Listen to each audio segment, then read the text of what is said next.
Hello, everyone. It is so good to see you. Welcome to another GVG discussion. I am joined here today by Brandon and Steve.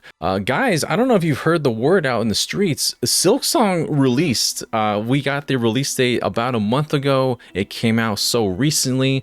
I got a chance to play this game at PAX West 2025, and that didn't really matter because it released days after.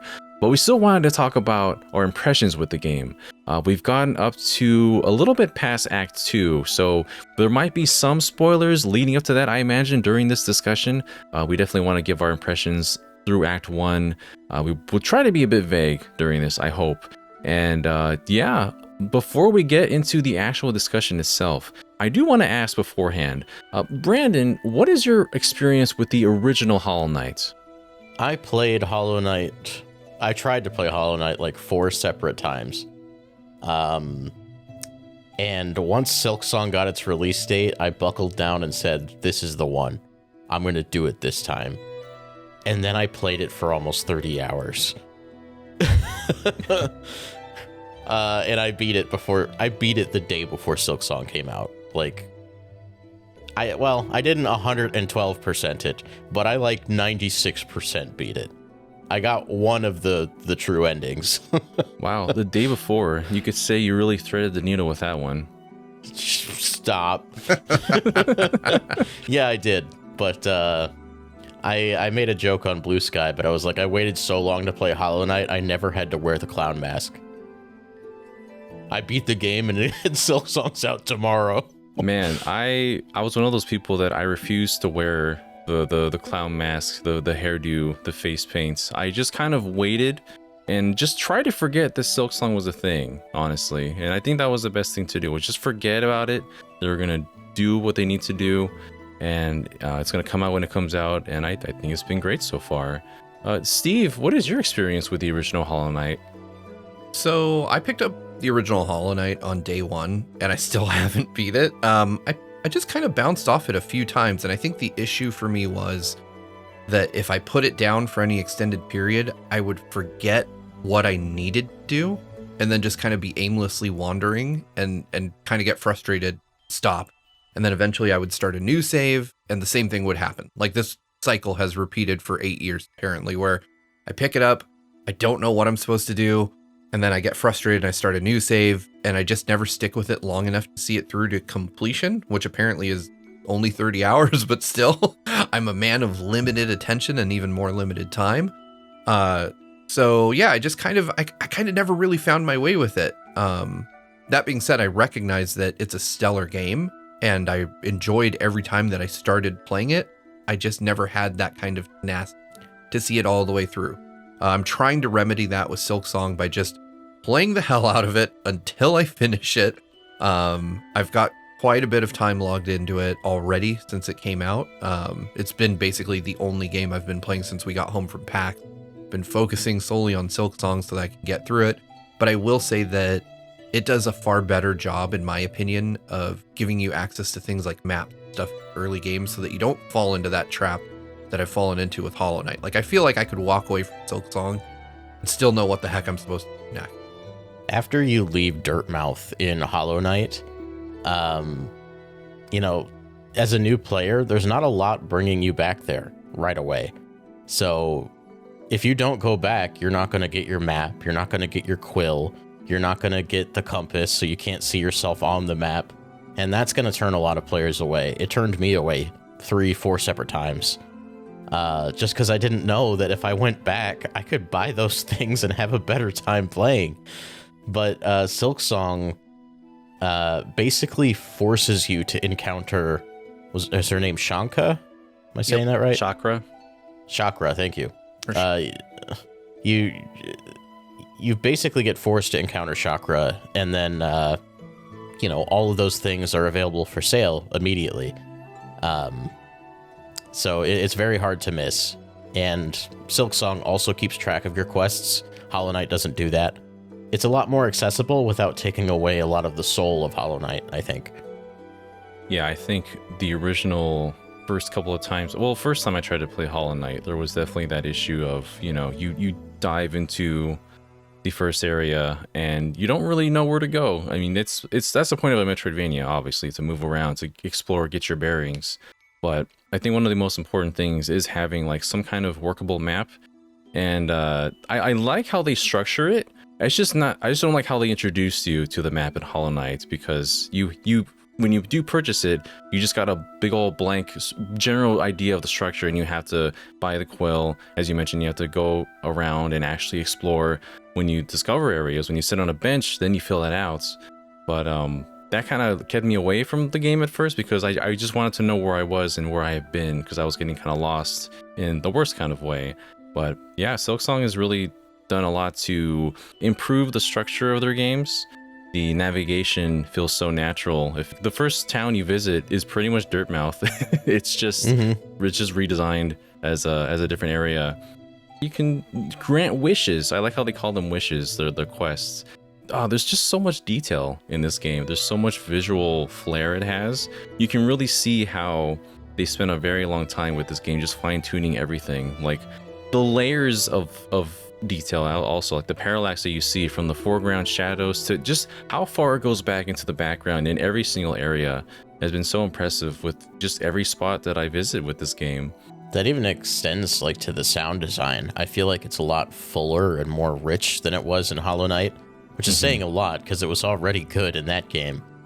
But like I really have a sense of space in Silksong in a way that I didn't in Hollow Knight. Yeah. But real quick, since we're on sound design, I pretty much have exclusively been playing it on my Pro Controller for Switch 2 with the headphones in, just to kind of get that immersion. Man, the little pitter patters you hear everywhere, like everything from walking on every texture, from metal textures to bells to anything. It's such a impressive feat in sound design, with specifically to the Pro Controller. When it's raining, you hear your controller vibrate, like the pitter patter in your controller. If you hold it up to your ear, you hear specific unique sounds coming from the controller. That's just so cool. Oh yeah, one of my favorite things. I didn't realize this for a while, but once you get Dash, just hold it down, she'll just full out run. And I didn't realize that was a thing, but when she runs, you feel her footfalls in the controller as well. Like every single one is like boom, boom, boom, boom, boom in your controller as you're dashing like through an area. Because later in the game, I started to feel like, oh, I don't need to fight these enemies here. I have enough.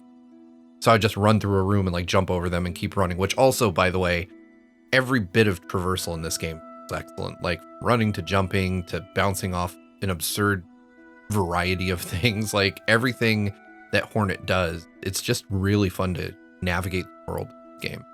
I love that all of Hornet's moves are kind of an evolution of the moves from the original Hollow Knight. Like they have the same purposes, but they're done in slightly different ways.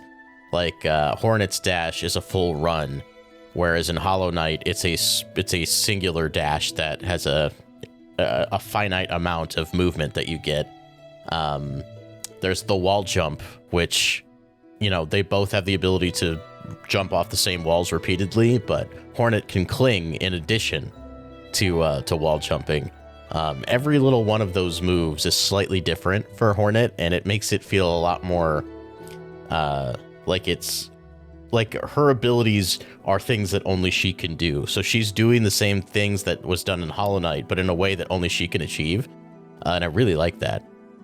Yeah, she feels so agile and satisfying to control. Like from dashing to ledge grabbing is another thing we didn't have in the original Hollow Knight. You can grab a ledge and she'll either roll herself up, or if you're grabbing the ledge and you press jump at the right time, she has a unique animation for leaping over the ledge. If you're clinging to a wall, you can press the dash button and she'll climb up said wall in like a little leap. Like there's so many unique little bits and pieces here that really give her that unique character without being exactly the same as the knight from the first game. So yeah, traversal's been so satisfying, and I love how much bigger these areas are also to compensate for the fact that you can do a very sizable dash considerably fast through each of the areas, and I've been using that so much. It's quite a bit different than the full dash that you get in Hollow Knight, which is very explosive and epic feeling, but Hornet, she's just quick on her feet, and that feels good. We're talking about Hollow Knight, so I want to talk about boss fights, because these are the star of the show in both of these games. They're so good. These boss fights are so good. I absolutely love the feeling of fighting a boss, learning its patterns, and then overcoming them. I did find, and I've seen a very varied opinions about this, but for me, just coming off the heels of Hollow Knight, I felt Silksong was a little easy for a while. Until I encountered one fight in Bellheart, where I was like, oh, okay, the game does have the sauce, and it is sprinkling it throughout the adventure instead of backloading it like they did in the original game. I assume you both have fought this since we all finished Act 1. Yeah, I'm assuming. Gosh, I'm trying to remember who you're talking about. Only one boss for me so far stands out as being really difficult until I learned its patterns. And that was the one at the end of Act 1. The one at the end of Act 1 for a little while had me tearing my hair out. But I'm trying to think, like, I would probably largely agree with your assessment that it felt easier. But to be fair, Hollow Knight also has a deserved reputation of being a very difficult game. And for a while, I did play it with a friend who would just hand me the controller for every boss fight. And I was like, hey, you just figure it out, and then it's easy after that. Which I think is true also here in Silksong. Like, yeah, bosses have tricky patterns, but once you learn them, you're like, okay, this attack is coming. I know where to be for this attack. I know how to capitalize. And I think that's one of the things I really love about this game, because very few modern games have that kind of feeling of learning a boss's attack patterns, memorizing them, and then that being your key to just absolutely dominating the fight. Like, I will typically go from being trounced 2 or 3 times to just suddenly like, I'm not even getting hit anymore. I'm just gonna wreck this guy, and then it's over. And it's so satisfying because you're like, I learned and I adapted, and now this guy can't hurt me anymore. Yeah, the boss fights, I feel like when you're doing, at first it feels like you're fighting someone, but once you have that rhythm and that pattern, it's more like a dance back and forth, which is kind of poetic because this game's called Silksong. But yeah, it's like they've done it in such a way where even the character movements themselves are very like graceful. There's some boss fights where I think are very much like you find that rhythm and it is like a dance back and forth. And yeah, it's been so satisfying. It's so funny you say that, because last night I did a fight that was quite literally a dance. That it took me a few tries, but it played together with the music, the rhythm, the actual like tempo was an actual factor in the combat, and it was beautiful. I think that's going to be a standout fight for people. I think I know which one you're talking about, where it's the well, I can't say who, but there's 2 of them, and then one of you. Yeah, that was awesome. I love how they did that. And again, we're gonna be vague here, but the way that fight ends is so horribly sad. This game is sad, just like the original Hollow Knight. That's so funny. Like, I don't think I've seen what you guys are talking about yet. Like, that for me is a fight that I don't think I've encountered. Brandon, you and I are pretty close in progression-wise, so I'm wondering, because I did encounter one boss that I know for a fact that gave me an ability that I didn't love. But I'm wondering if there's again, there must be more than one way to navigate through this. You end up encountering, so I'll have to ask you after where that was so I can go find that. I think I know, but I don't think I've figured out how to get to it. This is something that is also true of the original Hollow Knight, where most areas can be gotten to in several different ways. Silksong has a pretty famous example right near the beginning of the game, where a lot of people are getting stonewalled by a mini boss. The one he wields like a heavy bone, and if you beat him, you go into the Hunter's March early. I'm sure you've both have fought him. He's early in Act 1. Yeah, I was gonna say I killed him. I thought that's just how you get to Hunter's March. Like I mean, to be fair, anytime I encounter something that kills me, I go right back, and I'm just like, I'm gonna figure it out and I'm gonna win. So I've never ran into a boss and just decided not to. I've killed everything I've found through just sheer persistence. The cool thing about that encounter in particular is that fight is designed in such a way where you are clamoring for some kind of dash, like from the original Hollow Knight. Like, it is designed for you to need something like that. You can beat it without it, but the game is trying to telegraph to you, hey, maybe you should go somewhere else for a while. but it's also not going to stop you if you want to do it. And that's beautiful. I love moments like that, and I've encountered that guy becomes a pretty common, just normal enemy later on. And when you have the dash, he's absolute cake. Like it's so easy to kill him. But yeah, I remember thinking the same thing. I was like, if I had a dash, this guy would be so much easier. But just refusing to let up. And I'm like, I'll get him eventually. My wife was watching me play him, and she's like, maybe you should just come back. And I was like, no. He's gonna die tonight. and eventually I got lucky with getting around his attacks and beat him. But yeah, it was I love games that do that, where they put a seemingly insurmountable obstacle in front of you, but there's still a chance, there's still a way, and if you're willing to just throw yourself against it enough, you can get past it and get something cool. I honestly thought that was the path, and I just decided that's where I was going. Yeah, when I passed that area, that's Hunter's March is with all the red ants, I believe, right? That's with that army. Yeah, and the boss himself is an ant. He's a big hulking one. That was the one. Yeah, I was going through that area, and I felt like it was an area that I shouldn't have been in initially, because as I was going through, there's such a long stretch without anywhere to save. I'm like trying to find somewhere. I'm just like, no benches. And so the most horizontal location in the entire game. Just a long trek. But yeah, then just going through there, meeting different characters along the way. There's a lot of NPCs and characters this time around, and a lot of them are integrated into the story themselves. Like they're actually, you meet them across several different areas, like across the entire game thus far. We mentioned Chakra earlier. She's really cool. There was a fight Her song is so good. I live for hearing that song, because that's when I know I can finally figure my way around an area. But also there was that one time where I was ambushed by a mob, just regular enemies, but then there was a lot of them. And I think part way, she just shows up and starts to fight with you. And that felt so cool. Totally one of my favorite characters at this point. I love Cornifer from the original game. He's got nothing on Chakra. She's so cool. I love Chakra. That fight you're talking about, though, Daniel, drove me nuts, because with all the enemies and then with her and her projectiles on screen, I was having such a hard time keeping track of what the heck was going on. I think I died like 3 times just because she would pop like right where I was looking for an enemy, and the enemy would be like on the same layer as her, and I'd just end up not really fully clocking what was going on and getting hit. And I was like, please just stay in one place instead of moving around like Goku and throwing stuff. Like she even had like the vanishing lines like Goku. She'd just disappear and then reappear somewhere. I'm like, very cool. Please stop distracting me. I'm trying not to die. It is a little bit sensory overload, I think, for some fights like that. Anytime I'm doing a fight where I have to split my attention between 2 enemies, that's a lot of phase 2s in a lot of these fights. And once they reach that phase, I'm just like, oh god, I need to like relearn everything or split my brain in half trying to keep up with everyone. But when those encountered, every time I just leaned on my trap.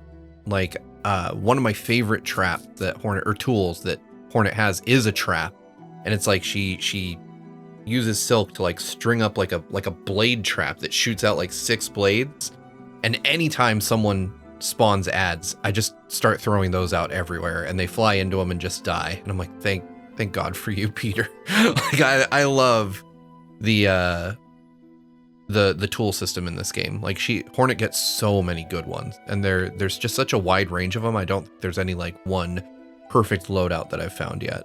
It's an interesting evolution from the charm system from the original game, because it works kind of similarly, but also not. Like you have 3 types of tools that you can equip, whereas in Hollow Knight, you just have X number of notches to fill up, and you can fill that up with whatever you want. But I think it's divvied up in a really smart way. Like they're doing it in a way that encourages you to at least have your compass equipped. Like, it's one of the 3 types. Your crest can only hold so many of each type, so might as well put the compass there because you can, right? Mm-hmm. And then just divvying that up, I think, also encourages you to just try more things.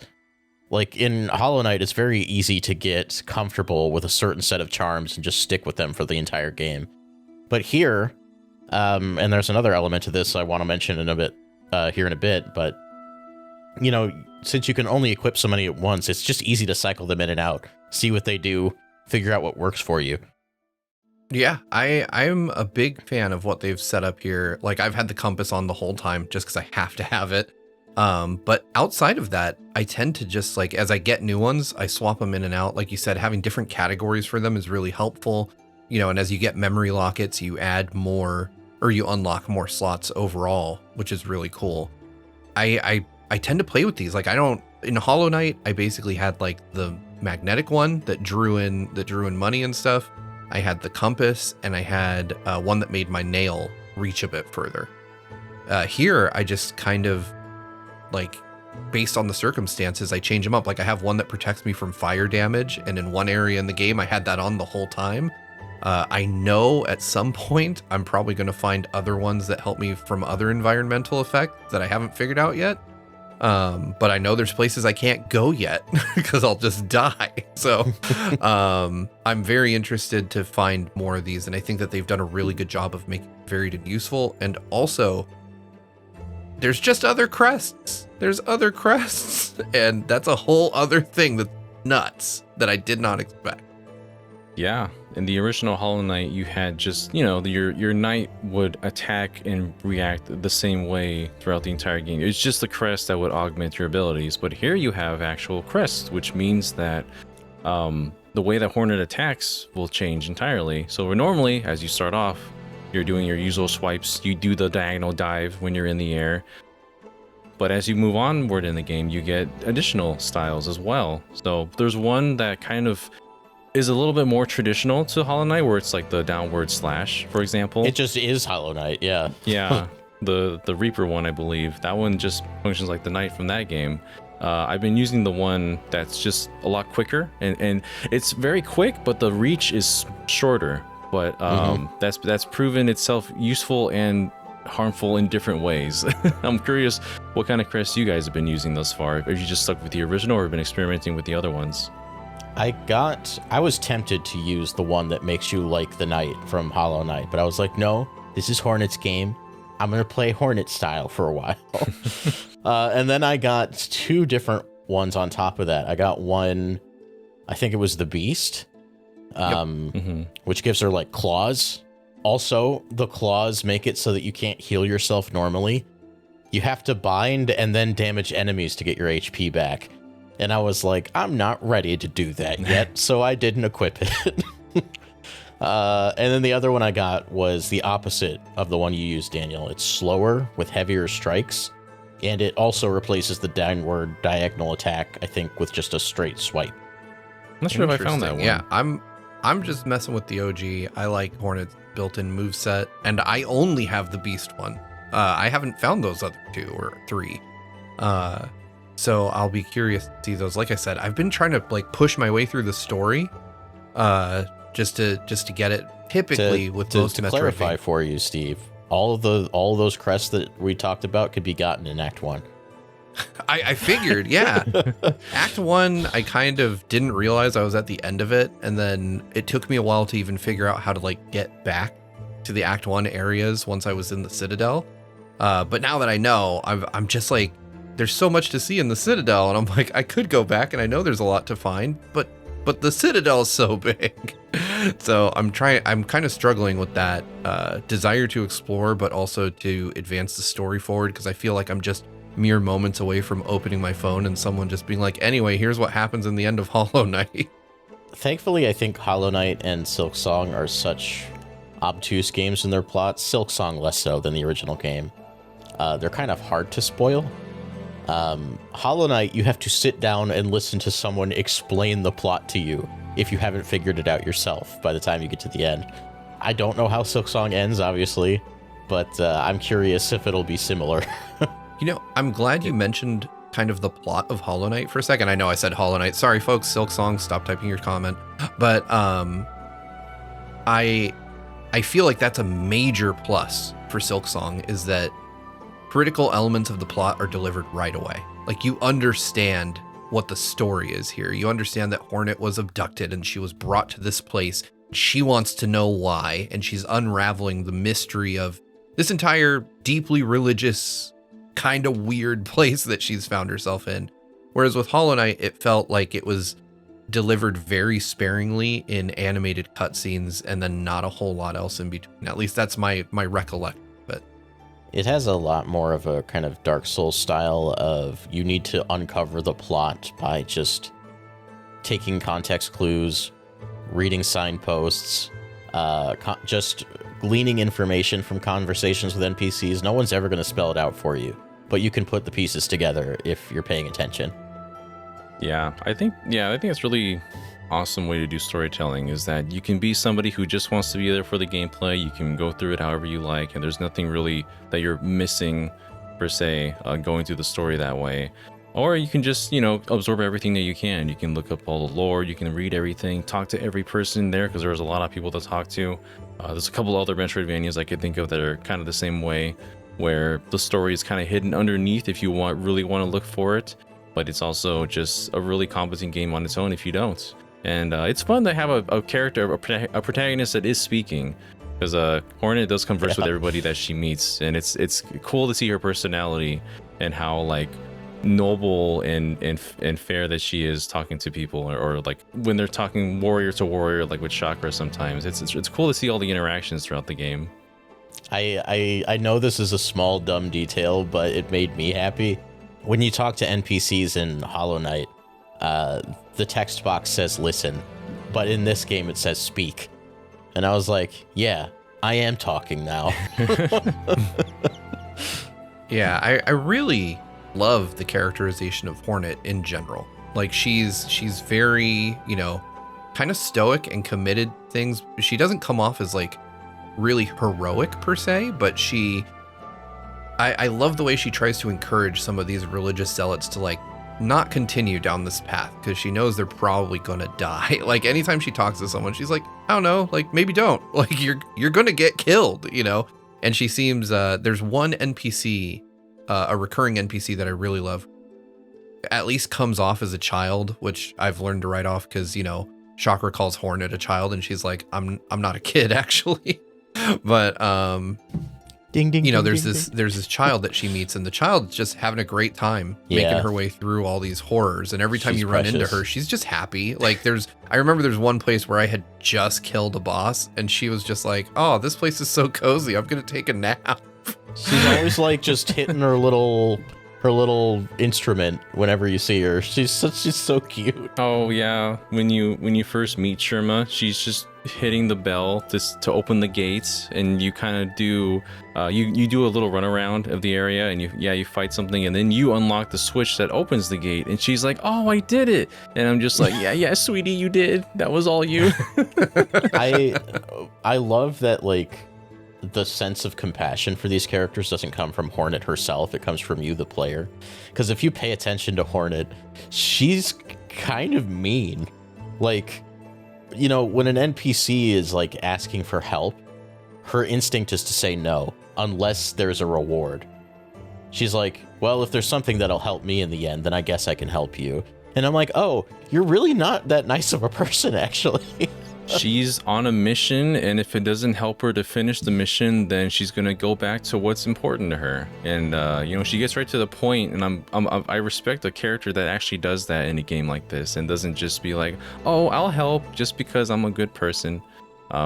It's cool characterization. It's a small thing, I think, for in some cases, but I just like how they give a very specific personality to someone like Hornet, and it kind of is aligned with how you got a perception of her in the original Hollow Knight. Have you two been saving the fleas? Yes, I was gonna mention the flea juice as one of my favorite tools. There's an additional flea that you can save who has his own little, not shop, but he's got a little spa. If you find him, he brings the spa back to the rest of the caravan. You can pay him some rosaries, and he'll let you in to the spa. So you do that. You pay him 15 rosaries. You go into the spa, and you start relaxing. And then you start hearing this. And then there's a little window at the top of the spa, and he starts peeking out over the top of it and looking down like a creeper. Oh. And I was like, what are you doing, bro? So I jumped up and swung my needle just, out of instinct. And he actually got hit. And then I walked outside of the spa and he was sitting there like, oh. And I was like, hell yeah. I did meet the man and have the spa. I didn't realize that he was peeping, and now I feel violated. No, next time you go into the spa, you need to smack that man in the face. Because after you do that, he never charges you to go in there again. Oh, I see. Because I'm just like, 10 rosary. I mean, rosary is a valuable commodity in this game, and I panic every time I die in a place where I need to go all the way back to somewhere precarious just to get all of those back, especially if I got more like a couple of hundred in there. So, yeah. Rosary is way more sparse in this game than Geo ever was in the original game. I am like crying for money all the time in this game. It feels like there's always things that are priced like really far out of your reach. Like I still haven't bought the 500 rosary key in the first down because I'm like 500's a lot, my guy. I found an item that was $880 in one of the shops. I was like, I'm never gonna have that in this economy. Like, what are you doing pricing items like that? I saved the guy who brought you that item. That item is expensive because it's really good. Oh, is it? Oh, yeah. Doesn't that? I can't remember. Does it improve healing? Is that what it does? So it takes it from binding, instead of healing 3, it heals 2, but a single bind you bind twice, so you get 4 back instead. Oh wow. Okay. I see. It's interesting. I like when a game has a bit more push and pull for its currency, because it feels like there's some games where you just accumulate so much currency you don't know what to do with it at a certain point. But here, there's a good amount of items to buy are definitely worth it. But also, you're always not just you're not just swimming in money in rosaries. Later in the game, there are enemies that do drop a considerable more amounts. And I have the little charm that magnetize the rosaries to you because I don't like to miss them, and I don't like running around picking up every individual one. But yeah, I think it's a fair economy as far as other games go. It's fair until you get to the Citadel. Yeah. The Citadel is so mean about rosaries. They charge you for everything.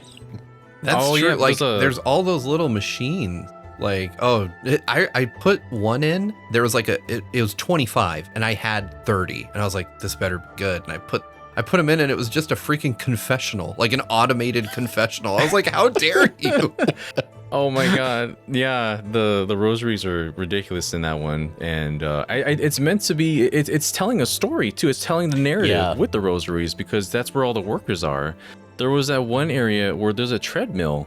And you can run on it. I ran on it for a moment, and then I saw nothing happen. But then when I stopped, I noticed this needle went back down. I'm like, oh wait, if I keep running, this needle will go all the way up and reach the end.